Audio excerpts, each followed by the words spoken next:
Bonjour à tous, j'espère que vous allez bien. Aujourd'hui dans cette nouvelle vidéo, on va parler de garage et surtout comment louer votre garage pour le transformer en une machine à cash. Puisqu'effectivement, si vous me suivez, vous connaissez l'astuce, mais pour ceux qui viennent de nous rejoindre, et bien effectivement, vous ne savez peut-être pas qu'un garage, et bien ce n'est pas seulement un endroit pour stationner un véhicule, ça peut être pour plein de choses. Et effectivement, on peut le louer facilement comme un bien immobilier classique, comme une maison par exemple. Et ça permet tout simplement d'avoir des revenus passifs, puisque tout simplement on loue sans rien faire. Une fois qu'il est loué à un locataire, on le loue et il nous rapporte de l'argent sans rien faire tous les mois. Et ça, c'est ce qu'on appelle donc un revenu passif. Donc effectivement aujourd'hui dans cette vidéo je vais vous présenter plusieurs types de choses que l'on peut faire avec un garage pour le louer. Donc le premier moyen pour louer tout simplement son garage, c'est via le stockage. Effectivement, il faut savoir qu'il y a beaucoup de particuliers et d'entreprises qui cherchent des espaces pour pouvoir stocker leurs affaires personnelles ou leurs affaires professionnelles. Et c'est là que votre garage peut rentrer en compte et peut être utile. C'est qu'effectivement vous pouvez le louer à des particuliers ou à des entreprises pour pouvoir tout simplement qu'ils stockent leurs affaires. Alors effectivement c'est tout bénéfice, parce qu'effectivement comme il y a beaucoup de demandes et peu d'offres, ça permet tout simplement de monter un petit peu le loyer selon votre quartier ou votre commune pour pouvoir se faire un revenu passif. Et également, effectivement, il faut savoir que il y a des personnes, des investisseurs qui permettent tout simplement, qui en font tout simplement un business et qui achètent plein de garages pour permettre tout simplement de pouvoir faire petit à petit monter leur revenu passif. Puisque vous pouvez imaginer que 70 € par 70 €, forcément au bout d'un moment ça fait ça fait beaucoup, et surtout sans prendre beaucoup de risques, tout simplement, puisqu'effectivement plus vous avez de garage et plus le risque est limité, tout simplement, puisqu'effectivement si vous avez 10 garages, vous allez éviter les risques d'impayés, parce que même s'il y en a un qui ne paye pas, vous en avez les 9 autres qui payent leur loyer, et ça devient tout bénéfice, contrairement par exemple à une maison où là si votre locataire ne loue plus votre maison et que vous en avez qu'une, forcément ça pose problème, puisque vous n'avez plus de revenus passifs qui rentrent. Donc effectivement n'hésitez pas à louer votre garage pour du stockage. Ça se fait très bien et c'est hyper bénéfique pour votre porte-monnaie. Le deuxième moyen d'utilisation de votre garage afin de votre locataire, c'est tout simplement par le stationnement du véhicule.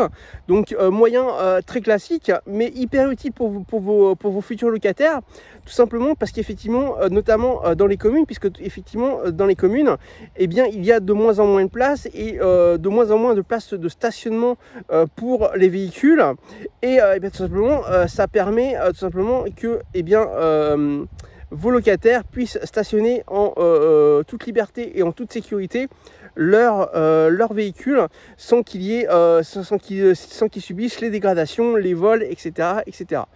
Donc effectivement tout simplement le stationnement est très bénéfique par rapport à votre garage, sachant que dans les grandes villes le loyer est beaucoup plus cher que par exemple à la campagne ou dans les petites villes. Donc vous pouvez facilement dans les grandes villes et les métropoles louer votre garage plus de 100 € par mois, et si comme tout à l'heure vous en achetez plusieurs, forcément 100 € plus 100 € plus 100 €, ça commence à faire un petit pécule à la fin du mois et chaque mois, et ça vous permet tout simplement de pouvoir avoir vos revenus passifs qui grossissent et les réinvestir au fur et à mesure, et pourquoi pas en vivre au fur et à mesure du temps. Le troisième moyen d'utilisation de votre garage pour de la location, c'est via l'aménagement en espace de travail et de bureau, puisqu'effectivement vous n'êtes pas sans savoir que maintenant il y a de plus en plus de gens qui télétravaillent. Et qui dit télétravail, dit travailler de chez soi, mais c'est pas forcément toujours évident. Il peut y avoir les enfants, il peut y avoir toutes sortes de bruit qui nous empêchent de télétravailler de chez nous. Et effectivement, pourquoi pas aménager votre garage en espace de bureau pour pouvoir le louer par exemple au mois, soit à un particulier, soit pourquoi pas à des entreprises qui permettraient de pouvoir tout simplement l'utiliser comme source de travail pour ses salariés.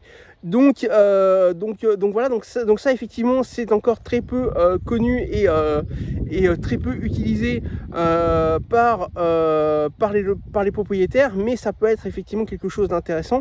Et sachant que lorsque vous pouvez louer un espace de bureau dans votre garage via une entreprise, vous pouvez louer encore plus cher puisque c'est une entreprise et elle a forcément ce besoin-là si elle vous contacte pour ce moyen-là. Et donc vous pouvez facilement, même dans une petite ville, louer plus de 100 € par mois votre garage qui est aménagé en bureau. Donc maintenant que vous avez des idées pour pouvoir utiliser votre garage pour des locataires de différentes façons, maintenant on va parler de maximiser votre profit, puisqu'effectivement comme je vous l'ai dit, vous pouvez louer entre 70 et plus de 100 € par mois votre garage pour différents types d'utilisation. Mais ce qui nous intéresse, c'est tout simplement de maximiser vos profits pour un seul et même garage. Donc la première chose, c'est simplement de le louer à court, moyen ou long terme. Effectivement, plus vous le louerez à court terme et plus vous pouvez augmenter le loyer pour cette location. Puisqu'effectivement, vous pouvez si c'est par exemple une location d'une semaine, vous paierez plus, vous mettrez en location et le locataire paiera plus cher à la journée que s'il loue pendant 6 mois par exemple. La deuxième chose que vous pouvez faire, c'est bien sûr garder votre garage bien sécurisé, propre et en bon état, afin que les locataires puissent se sentir bien et puissent continuer à le louer sur du long terme. Et ensuite, troisième chose, c'est simplement d'être sérieux et d'utiliser également des annonces professionnelles, soit par des plateformes de location en ligne, soit via vos petites annonces, mais gardez l'esprit professionnel, puisqu'effectivement si vous voulez en faire ensuite un business, effectivement il faut avoir le sérieux et montrer que vous prenez au sérieux cette activité professionnelle et ce business de location de garage. Voilà, c'est la fin de cette vidéo. Donc dites-moi dans les commentaires comment vous utilisez ou comment vous utiliseriez votre garage entre le stockage, le stationnement et les espaces de bureau. Ça m'intéresse de le savoir et ça permettra qu'on échange sur ce sujet. Également, n'hésitez pas, si vous avez aimé cette vidéo, à liker et à cliquer donc sur le pouce levé qu'il y a sur la vidéo. Et ensuite, n'hésitez pas également à aller checker ma description de vidéo où vous trouverez plein de bonnes astuces. Et également, vous aurez la possibilité d'aller voir mon site internet sortirdursa.fr afin de trouver plein d'articles également sur la location de parking et de garage. Et n'hésitez pas effectivement donc comme je disais à liker pour que l'algorithme puisse reconnaître un maximum cette vidéo et puisse la faire monter dans les suggestions aux autres personnes. Voilà, écoutez, je vous dis à très bientôt pour une prochaine vidéo.